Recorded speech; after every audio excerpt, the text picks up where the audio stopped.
시청자 여러분 안녕하십니까? VOA 뉴스투데이 시작합니다. 미국이 제재를 위반한 북한인과 중국인을 무더기로 기소한 것은 대북 최대 압박이 유지되고 있다는 강력한 신호를 보여준 것이라고 미국의 북한 전문가들이 분석했습니다. 미북 대화와 별개로 각국의 불법 행위를 간과하지 않을 것이라는 미국 정부의 강력한 의지가 반영됐다는 겁니다. 첫 소식 안소영 기자가 보도합니다. 미국 법무부가 북한의 핵무기 등 대량 살상 무기 개발에 25억 달러, 한국 돈으로 3조 1천억 원가량의 불법 자금 돈 세탁에 관여한 혐의로 북한인과 중국인 30여 명을 대거 기소했습니다.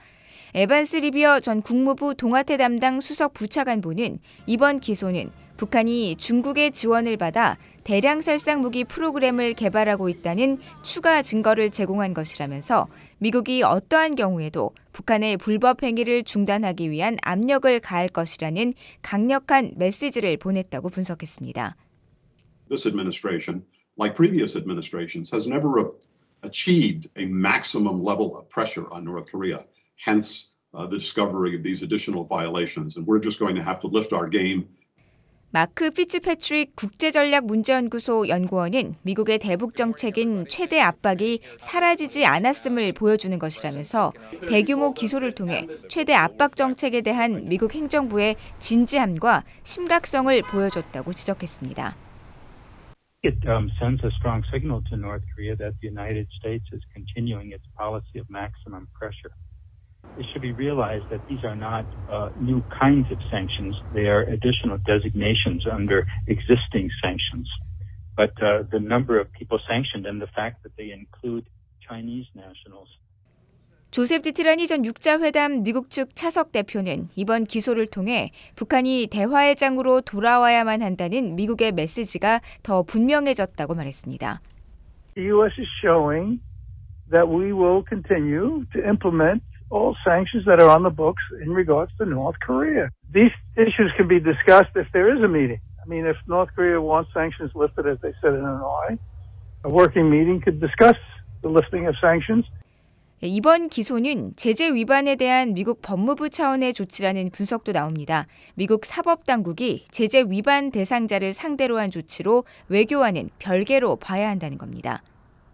It's a law enforcement issue, which political authorities usually are reluctant to interfere with. It's considered a law enforcement track, and the State Department and the NSC decided not to be involved with that. 힐 전 차관보는 그러면서도 과거 미북 진전 상황에 따라 정치권과 사법부 간 협의를 진행하기도 했다며 이번 기소는 미국과 북한이 아무 성과를 내지 못하고 있음을 시사하기도 한다고 말했습니다.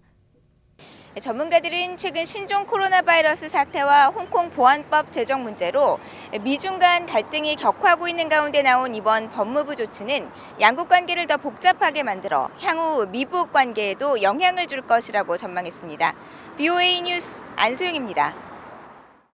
북한이 2017년 6차 핵실험 이후에도 황해도 지역에서 우라늄 농축 공장을 계속 유지하면서 가동해왔다는 분석이 제기됐습니다.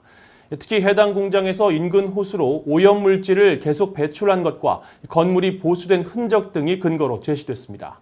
김시영 기자가 취재했습니다. 미국 내 민간단체 전략국제문제연구소 CSIS는 29일 북한 황해북도 남천화학단지에 있는 평산 우라늄 농축 공장이 가동 중이라고 분석했습니다. CSIS 산하 북한 전문 사이트 분단을 넘어는 지난 3월 22일 촬영된 평산 공장과 인근 인공호수의 위성사진 분석 결과를 바탕으로 이같이 제기하면서 평산 공장은 북한 내 농축 우라늄 정광, 즉 옐로우 케이크를 만들 수 있는 유일한 곳으로 알려졌다고 설명했습니다.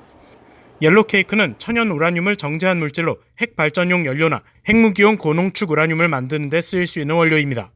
보고서는 이어 지난 2017년 이후 북한에서 어떤 핵실험도 없었지만 최근의 위성사진들은 평산 공장이 가동 중이며 개선을 하고 있다면서 평산 공장 중 가장 큰 건물인 광물 세척동의 지붕 일부가 보수된 흔적을 근거로 들었습니다.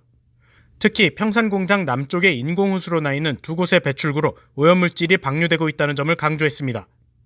보고서를 작성한 조셉 버뮤데즈 전략국제문제연구소 선임연구원은 평산 공장 가동과 관련한 VOA의 질문에 위성사진 속 인공호수의 상태를 지적했습니다. 평산 공장에서 곧바로 연결되는 인공호수에 오염물질 배출이 계속된다는 것은 공장이 여전히 가동 중이라는 것을 의미한다고 설명했습니다. Tailings pond, we see solid waste being distributed on top of the tailings pile in the latest imagery. So what happens is there's a point in the northeast corner of the tailings pond dam where the waste comes from the main plant, spread out into the tailings pond. 보고서는 또 평산 공장이 북한의 발전된 핵무기 프로그램을 위한 고농축 우라늄 생산에 이용되는 물질을 만드는 곳으로 알려졌다는 점에서 핵심 시설이라고 분석했습니다. 이어 1992년 이후 국제원자력기구 IAEA가 평산 공장을 방문한 적은 없지만 위성사진들과 공개된 자료들로 볼 때 공장 가동은 가능한 것으로 추정된다고 밝혔습니다. 보고서는 그러면서 평산 공장 해체 문제는 미국과 북한의 비핵화 협상에서 필수적인 부분이 되어야 한다고 강조했습니다. VOA 뉴스 김시영입니다. 미국 국무부는 북한이 제기하는 사이버 위협에 대응하기 위해 경계를 유지하고 협력하는 것이 필수적이라고 밝혔습니다. 국무부 대변인실 관계자는 29일 사이버 위협에 대한 최근 미국의 주의보 발령에 대해 북한이 모략극이라며 반발한 데 대한 입장을 묻는 VOA의 질문에 미국 정부는 정기적으로 그리고 적극적으로 사이버 위협에 대한 정보를 국제 동반자들과 민간 부분, 대중과 공유하고 있다며 이같이 밝혔습니다.